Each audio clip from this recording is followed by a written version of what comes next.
Şeyx, bəziləri Ramazanda üzürləri olmadığı halda oruç tutmayıb əvəzinə kasıbları yedizdirirlər və bu ayəni dəlil gətirirlər ki, ayədə deyir ki, Allah Subhanahu taala oruc sayı müəyyən olan günlərdir.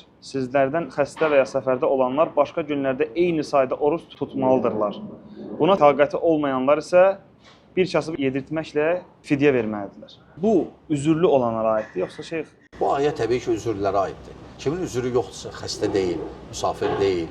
Xəstə yəni xronik xəstə. Müvəqqəti isə ona vacibdir. Tutmur, sonra qəza eləyəcək. Onların boynunda qalır bu Ramazan. Kimlər ki, üzürlü deyil, onların boynunda qalacaq, onlar cavab verəcəklər tutmadıqlarına görə. O ayə üzürlü adamlara aiddir. Şəriətimiz əlhamdülillah hər kəsi nəzərə alıb, hər şeyi nəzərə alıb. Bağışlayıb kimlərisə üzürlü görüb. Lakin onlar da tam şəkildə yox, onlar da kimisə hər günə yedirməlidirlər. Bu cür ancaq xilas ola bilərlər. Amma kimin ki üzrü yoxdur, onun boynunda qalır və ona görə cavab verəcək qiyamət günü.